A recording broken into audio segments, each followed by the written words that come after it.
Greetings, everyone. This is Rock and Roll Spot Connection with the Weekly Comic Book Roundup. We've covered all this week's Marvel books and last week's Marvel book, as well as most of this in last week's DC books.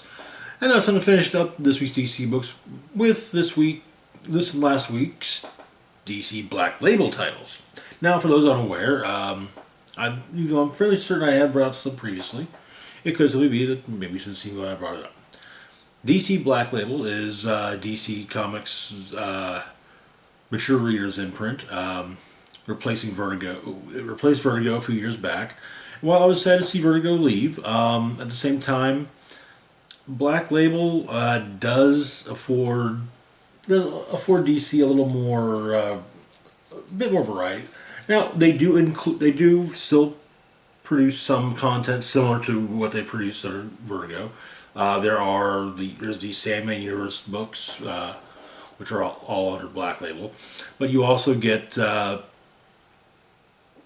mature readers content featuring some of the more mainstream characters, especially Batman, because he's Batman.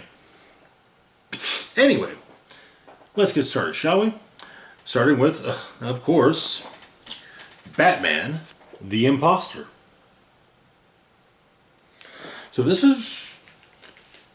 I read the premise of this in DC previews a few months ago, and I was like, oh, okay, it sounds alright, nothing spectacular. But it's better than I expected. So it's set early in Batman's career. Begins with him breaking into the home of Leslie Tompkins. He's bleeding out. So she takes care of him. And she reflects on everything he's been through. And apparently we learned that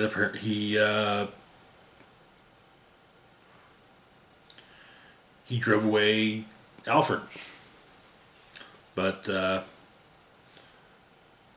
basically she makes a deal with him. He becomes her therapy patient, and because he'll be her patient,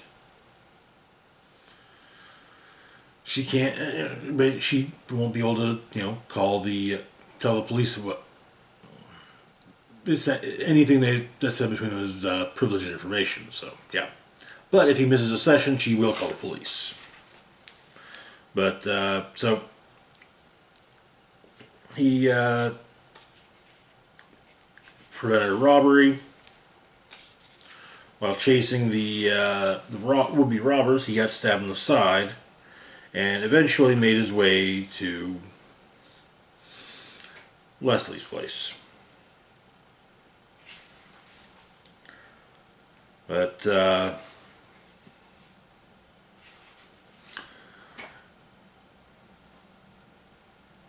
he does it because he's making a difference, adding that the previous week Gotham had its first night with 0 violent crimes in 54 years. It's because of him. So, but next plot point involves Detective Wong. She goes to speak with one of the more prominent members of Gotham Society, Mr. Wesker, who runs the Wesker Industries. Apparently there was a zip line found on his building, and this happens fairly often with various buildings, including Wesker's, so presumed as Batman. But she's a long talk with Wesker, and Wesker wants to know just how things are faring in the GCPD's attempts to find or to bring down Batman. But it's an active investigation. Well, Wong is not going to tell him. She's a brief encounter in the elevator going down with Wesker's son, Arnold. But it's an odd one, to say the least. But returning to the office, she's brought into a task force on homicide, apparently, there's a video of Batman kicking three criminals, bound and subdued off the roof of a building. It should also something that should be noted is that apparently Westfield Corporation has a very large network of security cameras throughout the city. But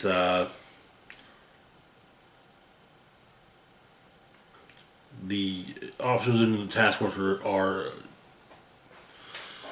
are of mixed opinions on this. On the one hand, hey, these are guys that probably should still have been in Blackgate, and now they're not, or they weren't. So maybe the Bat did us a favor. Others saying, no, this is but yeah, either way, it's like it's still murder. It has to be investigated. That's not something. Not even Captain Gordon could have swept that out of the rug.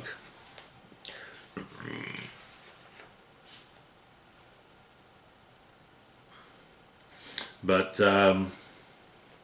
Wong starts thinking about things. There's a lot of trying to figure out who the Batman is. You get things like there have been a bunch of impounded motorcycles of late. No VIN number. Nothing to identify them. Nothing like them reported stolen though. These were hidden in the city and they were bought.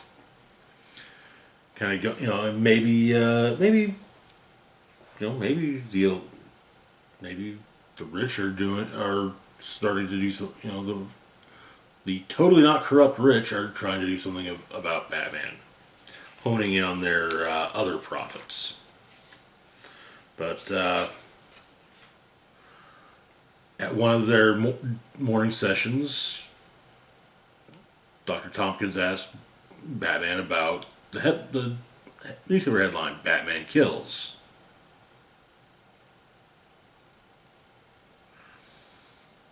And he said, yeah, someone has set him up, and he has to stop this person because, he's not going to let them go on. What they're doing is wrong. He knows this.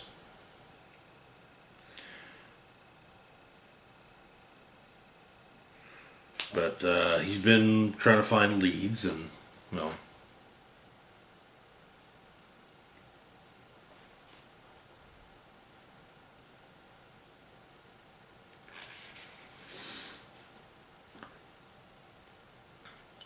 Meanwhile, a rat catcher, Otis's rat cat, is going through his day, ends up on a roof, and kind of doing his little daily information, and sees Batman.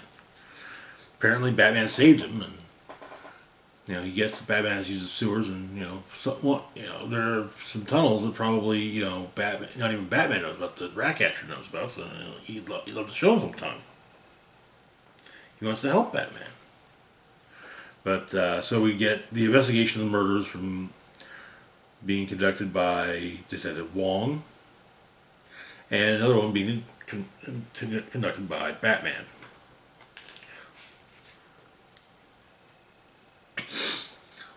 Wong is asking around, looking into a theory about the wealthy elites of Gotham, including Cobblepot.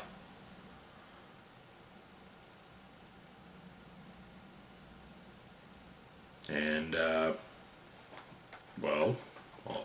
moving on to Bruce Wayne. And the issue ends with Bruce opening his door to find Detective Wong waiting to speak with him about the Batman. But this was actually a really interesting book. I'm looking forward to seeing how the rest of the story plays out.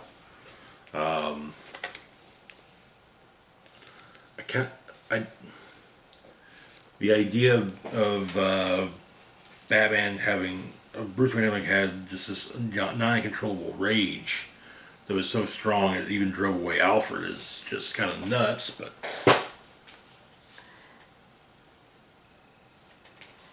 it's interesting.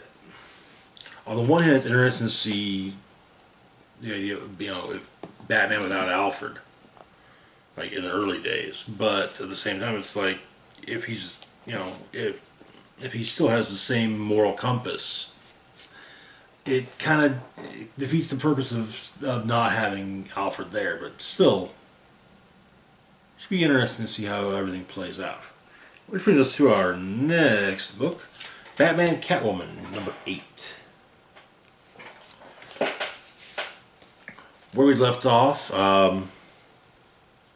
in the future, Dick Grayson had gotten the corpse of the Joker and brought it to Gotham, knowing full well that Selina Kyle was the person who killed the Joker.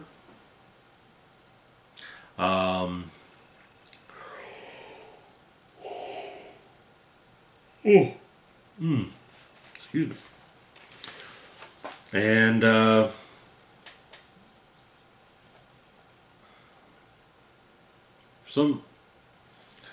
And apparently Phantasm was now running around with the Joker instead of running around trying to kill the Joker.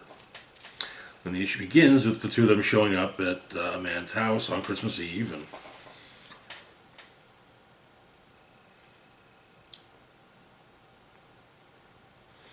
well, yeah. In the future, Huntress talks with Commissioner Grayson about her mother. We also get some flashbacks to some of the fights between Selina and Bruce over their differing opinions on different viewpoints and methods.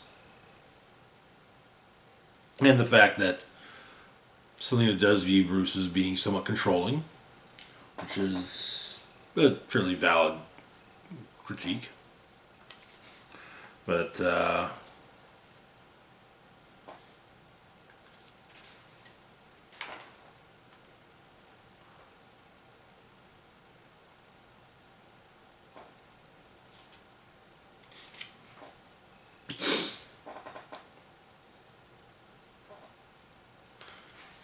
Selina goes to view the body of the Joker with the intention of sending him where he belongs.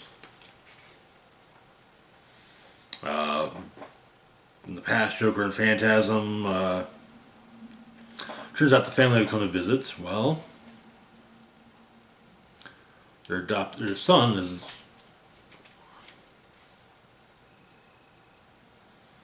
they have a child, an adopted child, Jack. Or no, they have an adopted child, and well, that adopted child had a brother, an older brother named Jack. And Phantasm asks how old Jack would have been.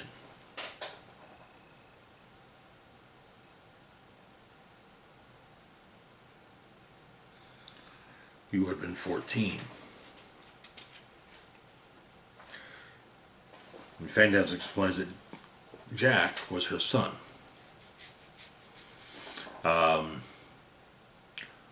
Joker and Catwoman are hanging out with Catwoman kind of wondering if she's responsible for his murders because, she can stop him, but she doesn't.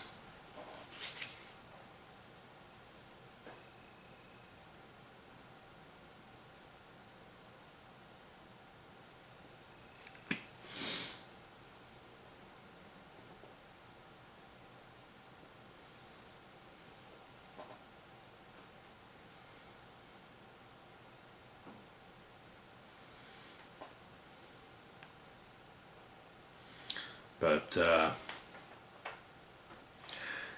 once Phantasm makes that revelation, Joker uses a string of Christmas lights as a garrote, and it means to attempt to strangle her, which is where the issue ends. It's still a thoroughly confusing title with jumping around back and forth between time points, including the fact that sometimes on the same page it'll go from one point in time to another.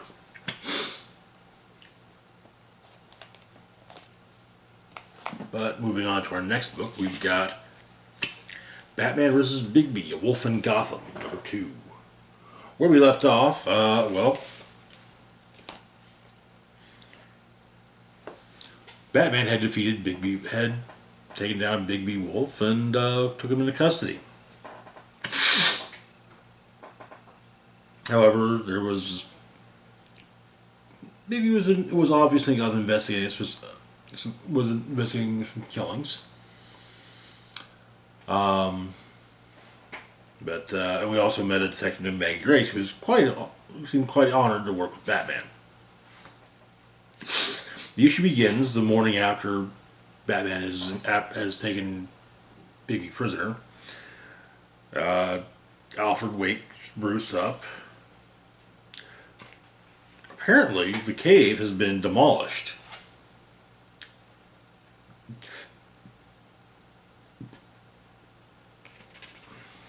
And Bigby is gone. It should be noted that Bigby is half wolf, half wind elemental, so, hence the, huffing and puffing and blowing one's house down. Well, that's what he did. He huffed and he puffed and he blew down the Batcave. But Robin is training potential Robin recruits. There's one that looks promising, and Dick suggests that Bruce be the one, tell him so, but Bruce explains that he'd rather that the words of encouragement come from Dick. Yeah. Bruce wants them all to continue to think of him in the field as being always disapproving.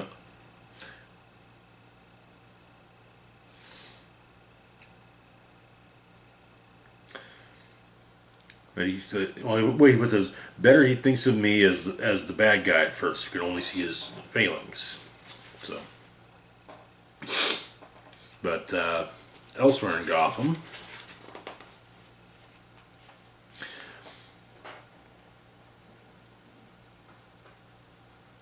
Bigby's looking for the executive exchange. He manages to find where it is. What we can. This is a floating event, never in the same place twice, by invitation only. Location is kept secret until an hour before it begins. But Bigby makes his way there and sniffs around, looking for someone in particular. Stolen books.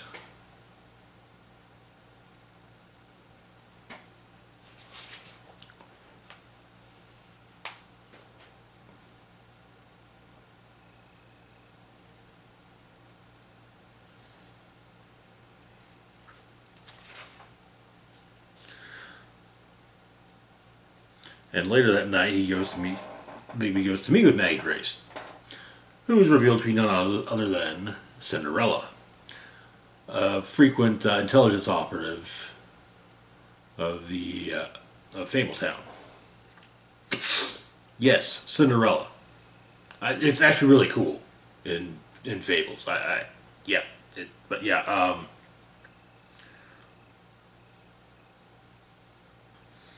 But she's got her conclusions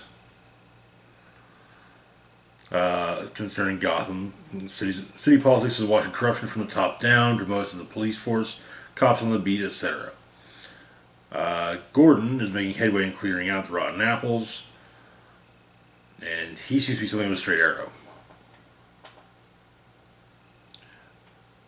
Cinderella also suggests that Gordon's someone they might trust that if things turn tits up. Bigby then asks what Cinderella has on Batman. She says it depends on who you ask. He's hated by all the right elements. It's a coin flip, but if she's forced to choose, she would guess that Batman's on the up and up.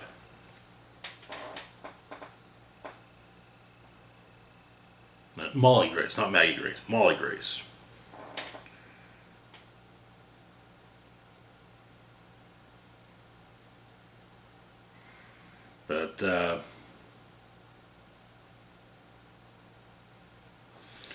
she has an idea for where they might look for their missing book.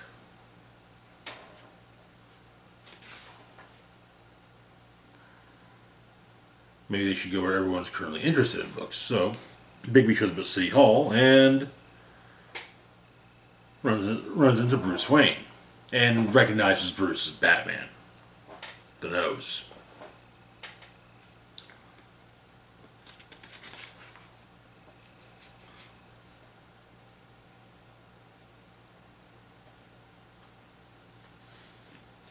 But they go outside and they talk. Meanwhile, our group of underworld bibliophiles is also meeting secretly. They all have their assignments, so they move onward to a strategy involving more spectacle. Operation Alexandria is a go. Precision timing is essential. But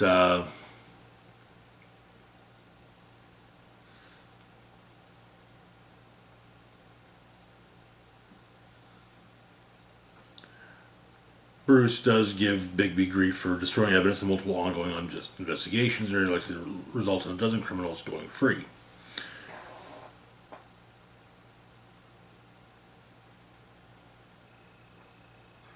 Bigby can't be bothered, but suggests that maybe next time Bruce should be consider the consequences of kidnapping an innocent man. Bruce scoffs at Bigby's supposed innocence.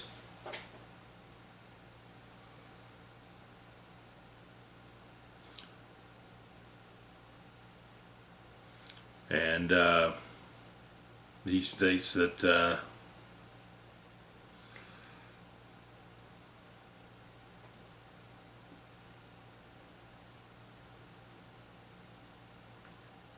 you can tell that Bigby has blood on his hands, lots of it. One could say he can smell it.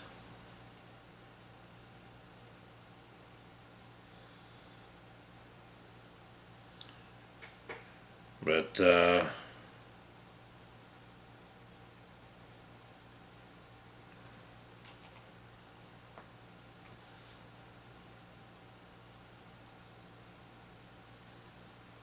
as they continue their conversation, a series of explosions goes off throughout the city.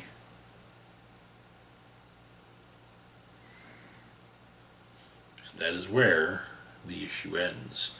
Certainly an interesting book that gets more and more interesting with each passing issue. I'm definitely looking forward to seeing how it all plays out. Moving on to our next book, we've got Strange Adventures, number 12. Wrapping up the series. Where we left off, Alana Strange had learned the truth about the death of her daughter. That her husband, Adam Strange, had basically had traded their daughter to the Pits, so that the Pits traded their daughter and Earth to the Pits, so that Ram would be spared.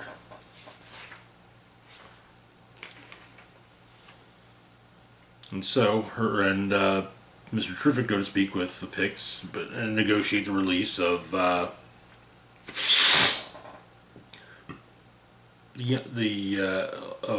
Aaliyah Strange.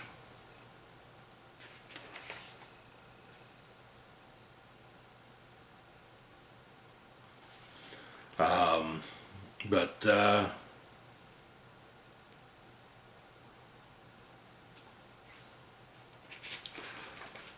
of course, flashbacks to the Rand-Pict War. But Aaliyah finds her daughter and is reunited with her. Alana finds her daughter, is reunited. They meet. She's introduced to Mr. Terrific. And in the flashbacks, this is the aftermath of the war, actually. But Adam and Alana Strange decide why not move to Earth?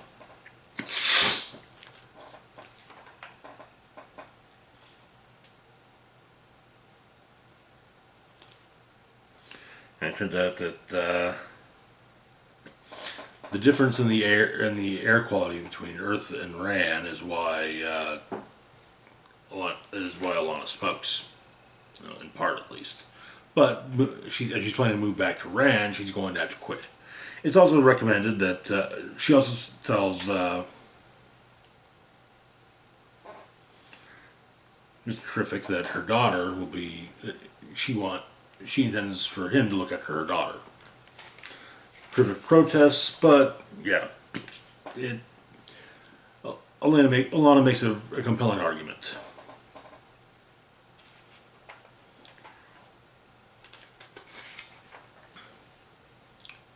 And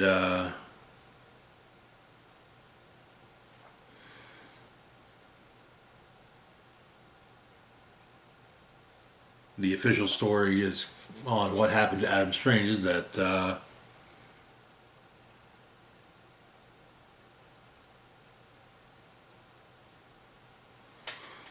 he ended his own life. But she explains that she at least says that he died in her arms. Apparently, she wrote large portions of the memoir. But later on, Terrific does his mental and physical training with instead of using teachers asking questions, it's Aaliyah Strange asking questions, which often leads to her then asking who the she, for example, she recites a quote from W.E.B. Du Bois and asks who he is, and to which Terrific says, he'll get her a book. And the series ends much where it begins. At Adam Strange appearing for a signing of his book, Strange Adventures. This was a good series. I enjoyed it. It was very different from what I was expecting, and it kind of became harder to predict, which is great. I love that.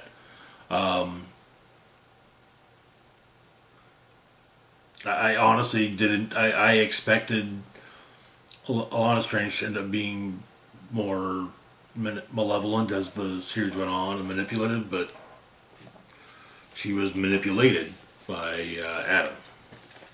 Yeah, it was a good series. I loved it. I really dug it. This was a good book. I'm glad that I read it. I am also glad that it's over with, though. So, moving on to our next book, we've got Catwoman, Lonely City, Book 1.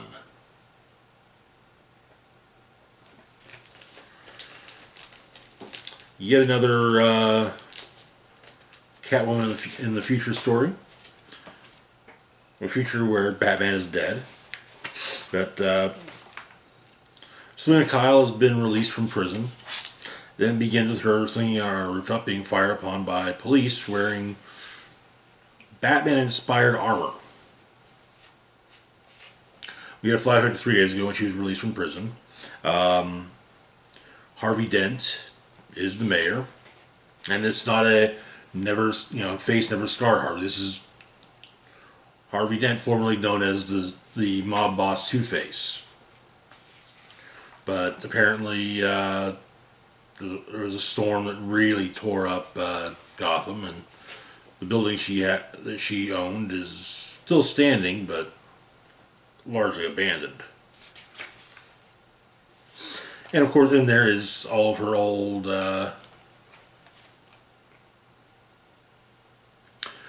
her hideout stuff is still in place. Costumes, necessary documents, and so forth. Also, her cat Monty waited.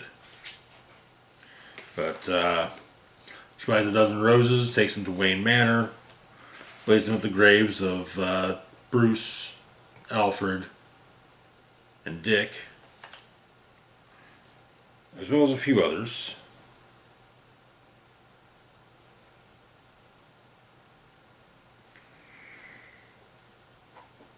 I think the other two she leaves flowers at are Thomas and Martha Wayne. But she goes to see Penguin. Tries to get a loan, but, well,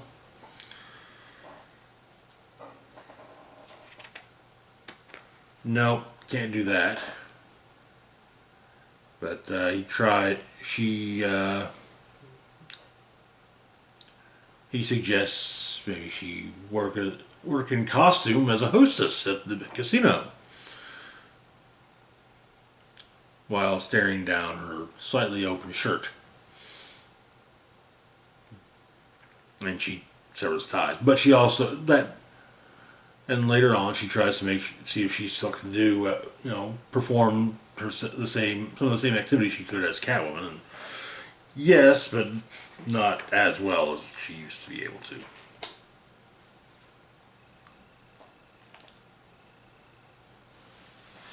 She breaks into Gotham Central looking for some evidence. We see an interview from with Mayor Dent, and it turns out that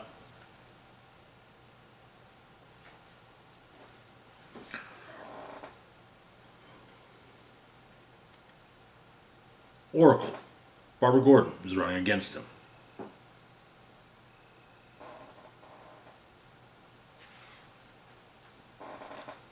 They talk. Things are a little antagonistic between the two of them. But Selena asks Barbara a question. What is Orpheus?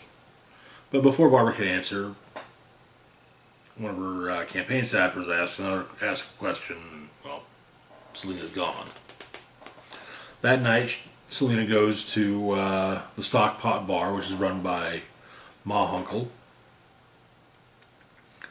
A frequent fixture there is Waylon Jones, aka Killer Croc. So she's hanging out. So her and Croc hang out when, and she's kind of thinking she's actually kind of thinking maybe she's done with being Catwoman, which makes Mayor Dent quite happy.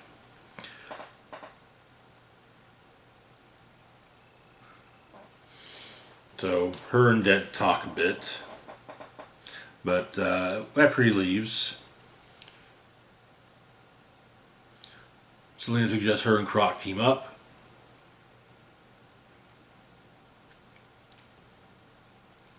To break into the Batcave on Election Day. But it turns out Croc needs a place to stay. But Selena once again breaks into Gotham Central, into the evidence room, and goes through a box of an evidence box, finds a few things, including a batarang. And she reminisces about it, holding Batman's shot-up body as he's dying, and he presses a batarang into her hand.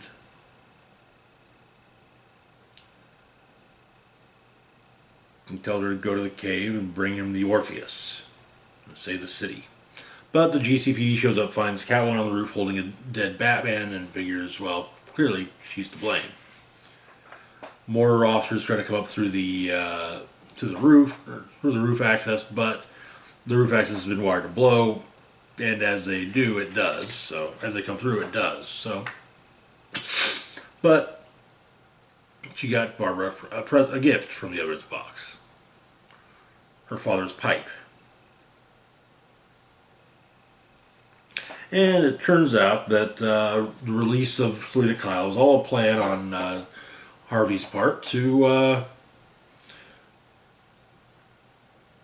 give the city a big name criminal bust right before the election, or the death of a big and well-known criminal from the city, one or the other. And that is where the issue ends. This is definitely an interesting book. if nothing else, my curiosity is piqued as to what Orpheus is. Anyway, moving on to our final book for the week.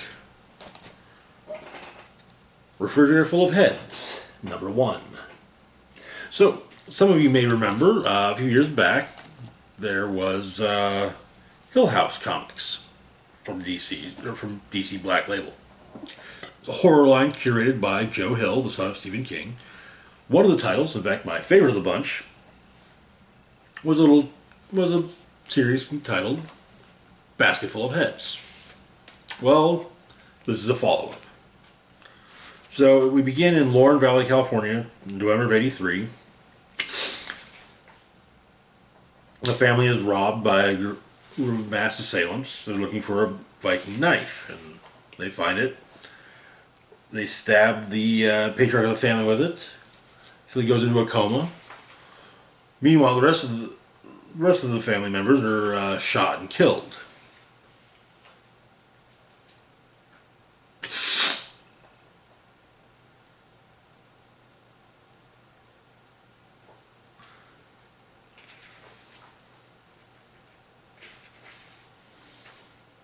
In July of 1984, on Brody Island,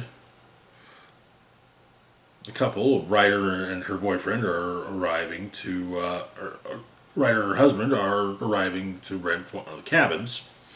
We get a little bit of history, it's brought up what happened.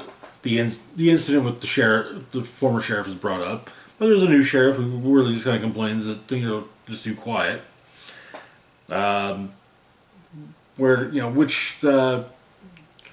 Which places to spend money and which places to maybe see about avoiding are also brought up. But later on in town,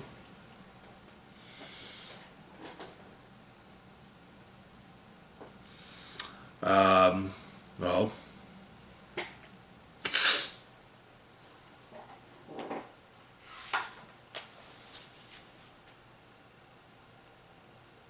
let's see.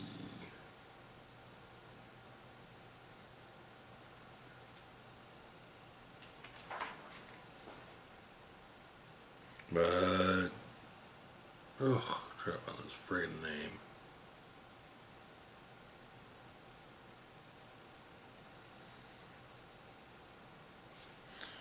But yeah. So our source of inspiration and comfort for our writer is taking some notes about the motorcycles outside the Essex bar. But one of the bikers is not happy about this and tries to start shit. And his buddies come out to continue. Man goes for a run, jumps into the river. While swimming under the water, he sees something glowing. He doesn't go for it immediately, but his wife's there and picks him up, soaking wet on the bridge. And she saw that something was glowing out of there. So they take the boat out and, they retrieve it. What's glowing? The mystical Viking axe. When it cuts the head off of something, that head lives. They're attacked by a shark, and they take the axe to the shark, cutting its head off. Not just people are affected by the axe. So they hang up the shark head, which is still trying to chomp on them, but yeah.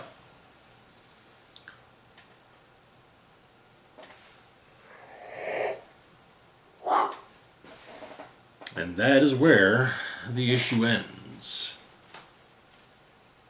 A promising start. We retained some of the tongue-in-cheek humor of the original miniseries, which is quite nice to see. I imagine this is actually going to be quite the fun miniseries. But anyway, as always, feel free to like, share, and subscribe. That's going to do it for this week's roundup. As always, feel free to like, share, and subscribe. Links to my Facebook, Twitter, Patreon, and PayPal can be found in the description box down below. Hopefully, this upcoming week's roundup will be on time. Yeah, this is Rock and Roll Spock signing off, saying, live long and rock hard.